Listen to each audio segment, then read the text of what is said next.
So emotional intelligence, right?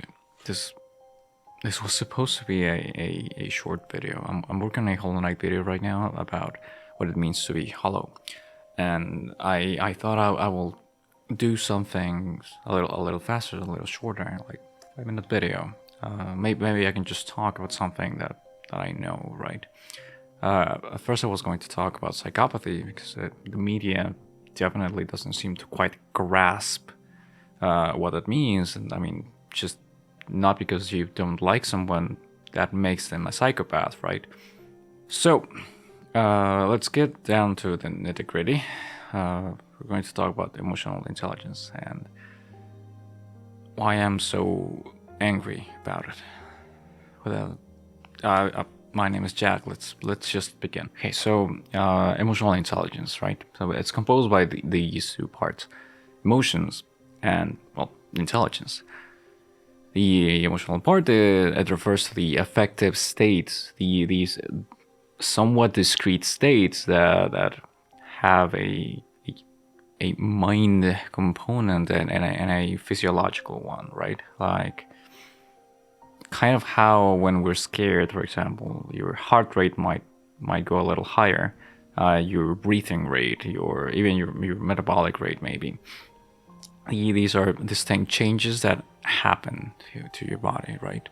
There might be some increased galvanic potential in your skin, so that happens.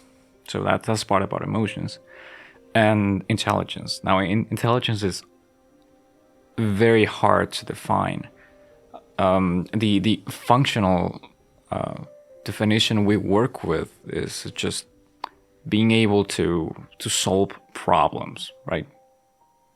It's fairly simple, and it's a fairly powerful description. You have a problem, okay, intelligence can solve it. Okay. But making it so broad, making it so general, makes it difficult to measure. And that's when it gets a little confusing, when we're just calling everything intelligence, right? Kind of like artificial intelligence. Just like what does that mean? Like, what do you mean when you say your fridge is smart? Can I have a philosophical discussion with it, and can I derive meaningful insight from having a discussion with your fridge? Is it smart in that sense? And if it's not, I'm not sure it's as smart as I need it to be, and in a general sense, because maybe I'm losing my mind here, and I need to have this discussion to achieve a state of a peace of mind. So your fridge is not gonna cut it there. See where I'm pushing this discussion. So yeah, intelligence is hard to measure, and for better or worse, we have equated it with how smart or how good are people at certain things. And that's technically correct. It also has marginalized the people that do not possess these specific skills that, well, employers are looking for, right? And the problem with that is that those skills, those abilities, those cognitive abilities, do not necessarily equate a successful performance in the workplace, especially if there's a incredible lack of social abilities in a person. And that's kind of what Daniel Goleman looked at and amplified through his 1995 book about emotional intelligence. Like he noticed that there was a great focus on the IQ and the intelligence quotient, which, by the way, has its own problems. Like I told you, intelligence is very hard to measure. How we measure IQ usually looks at different skills, right? Different abilities. So Daniel Goleman realized this, right? And he pushed the idea that there was this other concept, this different concept, this different intelligence that people were not looking at. And he did so in a very masterful way. For the people who don't know, Daniel Goleman is he majored in anthropology, if I remember correctly, and then he got a PhD in Harvard in psychology, with the thesis work of meditation and stress response, or if I remember correctly. So that's what he got into. And in 1995, he published this book, this emotional intelligence. So this book takes this observation, as I was mentioning, this observation of how the emotional part, the social part, of the skills, of the skillverse, I don't know how to call it, has been a little bit neglected. And it shouldn't happen, since, well, we need people to be able to cooperate with other people, and we need them to be able to work in a kind of harmonious environment. And the way to do that is, of course, through actual training and through actual development of these social skills, these social emotional skills. And that's all fine and good. The problem is that the emotional intelligence proposed by Goleman is not the original one, and it's not one that we can easily measure. And here's where it gets a little complicated. Here's where it gets a little complex. The original proponents of emotional intelligence were John Mayer and Peter Salovey, and they were the ones that proposed this idea that there should be a way to measure how people are able to use emotional information to guide their thought and to guide behavior in that sense. So that's what they decided that it will be. But then Goleman, 5 years later, Mayer and Salovey proposed this in 1990. Then Goleman took this concept and kind of grafted a bunch of stuff onto it. And he decided that not only will it be like that, right? So Goleman went ahead and, like, there's 4 domains to emotional intelligence. There's self-awareness, which is just being able to understand your own emotions, to see your own emotions. Self-management, being able to control those set emotions. Empathy, like recognizing the emotions of other people. And relationship management, which he calls just putting everything together. And you may notice these are extremely general, because they are. Self-awareness takes a degree of being able to observe yourself, right? And that's good. That's probably quite very much related to emotional intelligence, and probably most of them do it. Maybe except for self-management and relationship management. Self-management introduces a certain some elements of personality as well, which have to do with impulsivity, for example, or even assertivity or goal-drivenness. So you're kind of contaminating the construct here.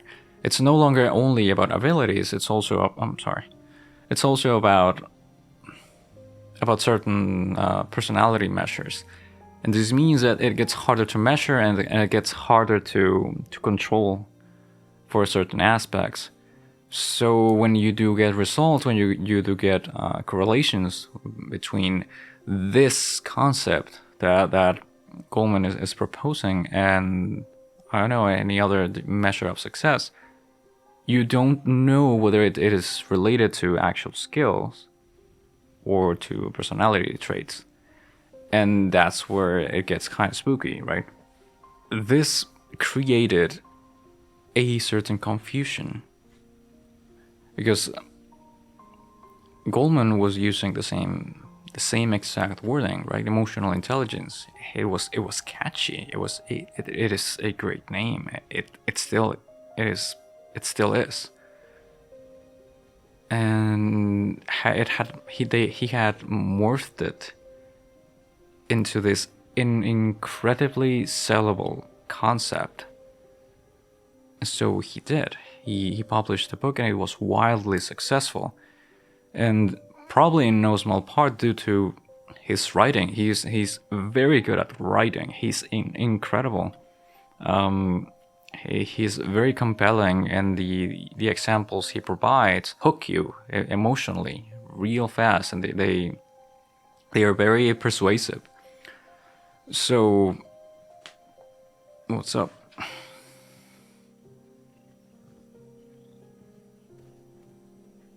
So that compels people to want to trust him, to want to trust what he says, and this is troublesome. And here's where I get angry, because when you go into the book, you get to read quotes like this one.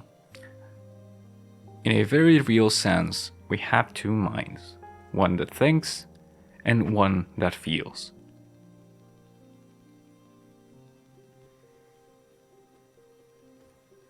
And this is outrageous. Like,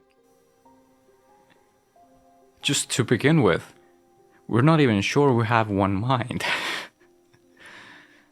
That's still a discussion that we're having.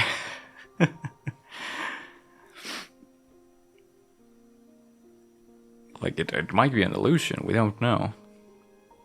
And then you come to this quote to this person, this doctor, and he's saying, yeah, we have two minds.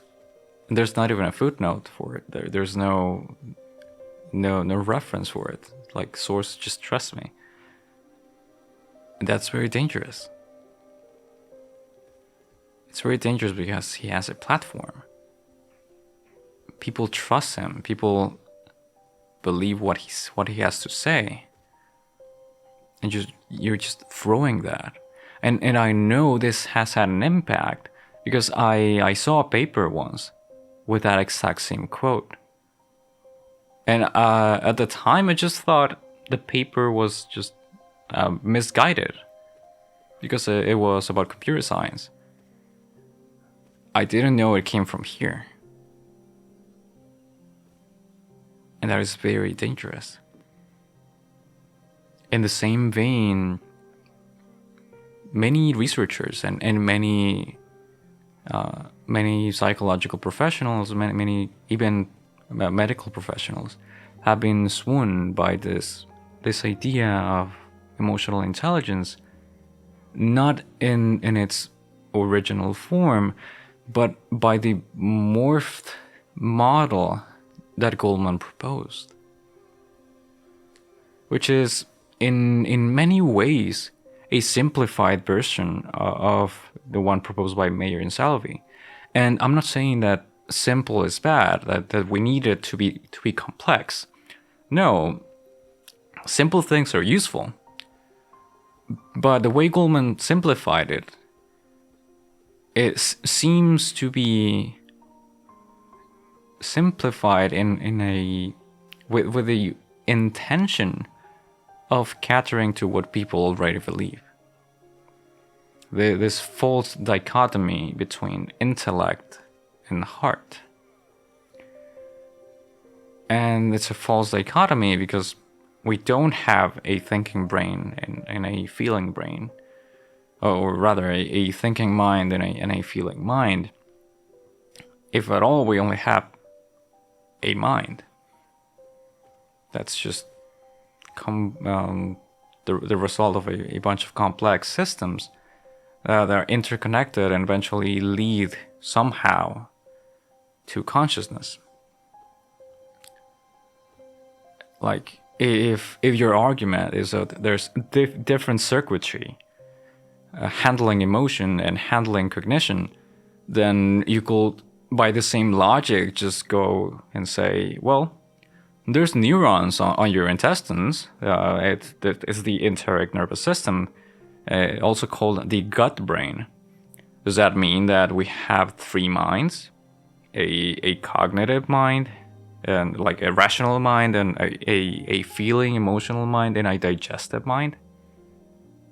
I don't think so. Like, it all comes together into the phenomenon we experience as our own minds, which is by itself very hard to define. No, I'm not going to lie, it's very, very difficult to define. So that's what happened with Goleman. And this had led to a bit of a crisis, mostly related to the concept of emotional intelligence. Because when you look it up, when you Google it, you have no way of telling whether the information you're getting comes from Goleman's concept, or from Mayer and Salovey's concept, or even from a third group that's Petrides and Fernham, that got their own concept, and they also called it emotional intelligence. So we're at this critical point where we're talking about different things and calling them by the same name. And this is a problem in psychological research that happens a lot. Mainly because there's a lot of misunderstanding of what psychology is. So people think it's super simple, it's super intuitive, and sometimes it's not. Sometimes it's counterintuitive, and sometimes it's very hard to grasp, because you have to think about how to measure something that doesn't always have a physical correlate. That's where psychometrics come into play, which, by the way, are also quite complex and also have their own issues. But I really didn't want to talk about this thing for that long. So just to end this tale, this little rant, the different models for emotional intelligence have now grown into three different categories. The abilities camp, which is marshaled by Mayer and Salovey and Caruso, that distinguish that there's different layers or different branches to the abilities, such as being able to perceive emotions in yourself and in other people, being able to use those emotions to guide your own thinking, your planning for behavior, being able to understand what emotions mean. Like, this is a different skill. This is a different skill from recognizing emotions. Being able to understand what those emotions signal and what you'll do in those cases. And also being able to harness the power of emotions, like being able to manage them to attain a specific goal. Like being able to plan to anticipate what something will make you feel like, or something might make someone feel like. And then use that information to actually plan for what will happen so you can achieve a goal. Which you might realize it's quite different from just being like, yeah, realize what you feel and realize what others feel, and be able to control your feelings, and be able to just make your relationships better, dude. Trust me. Just do it. It's easy. It's a little better defined. And there's no there's no personality bends, no traits, no parts that are self-evaluated. You can measure those directly by applying a test of how correct a person is able to answer when faced against the knowledge of emotional experts. And this has its own problems, but most measurements have problems. Like, theory of measurement is very difficult, and psychometrics are very difficult. So it's a little more direct. So that's the abilities camp. Then there's the trait camp, trait emotional intelligence, which assess or measure emotional intelligence by asking people how they feel about certain aspects of their lives. Like, how adaptable do you think you are? Or how assertive do you think you are? How competent socially do you think you are? How well do you manage your stress? And these are questions that, if you've ever taken a personality test, go more in line with those. And when you actually go to measure those, when you actually ask, like, how do you feel about your adaptability and your assertiveness, and you'll notice that these are the kind of questions that you will ask in a personality test. And indeed, when you compare the results for trait emotional intelligence and you compare them to personality tests, you'll find that there's a high correlation to the factors in the Big Five inventory. And that leads to the question, well, are you actually measuring a skill, or are you just measuring personality again? And if you're measuring personality again, then, well, what's the point? We already have an instrument for that. And of course, all knowledge is valuable. But when it comes to making predictions, we want models that are better at predicting future events, not just the same. That's the thing. And this behavior of emotional intelligence correlating with personality measures extends to mixed models of emotional intelligence, such as Goldman's. The only one that kind of escapes it is the abilities model, which has lower correlation with those. So we can at least think of it as a different construct, related but a different one. And so we get to this point, this discussion, or rather the point of the discussion. Who gets to keep the name?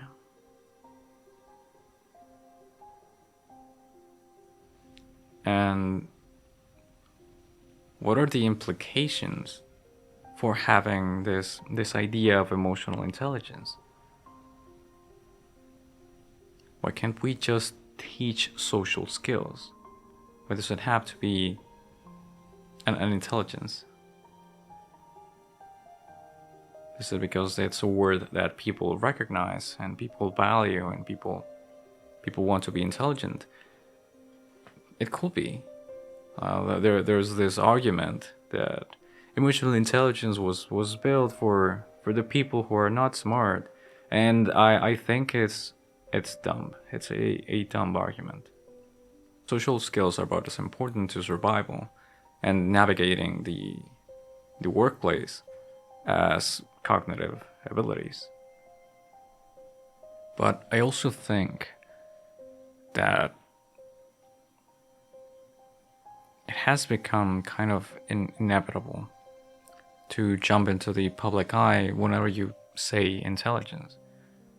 And this is just due to the long tradition of focusing on that, of hearing stories of these geniuses that manage to change the world through the power of their brains, right?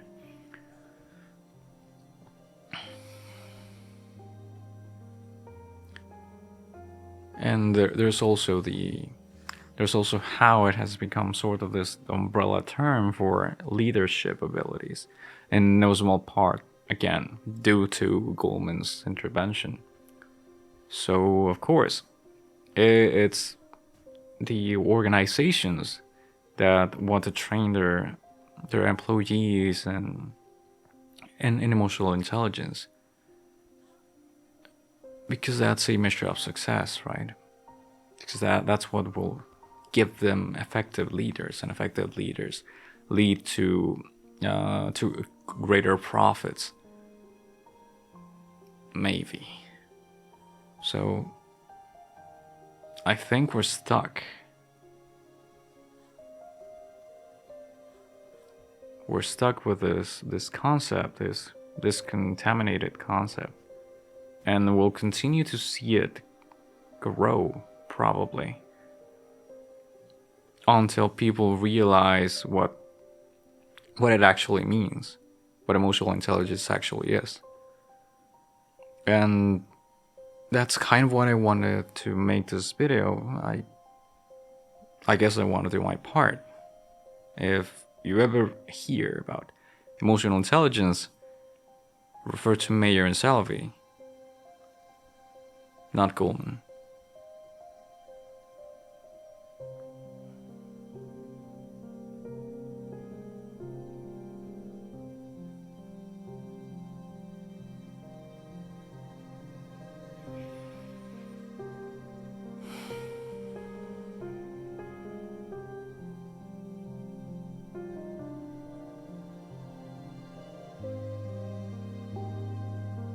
I'll see you soon.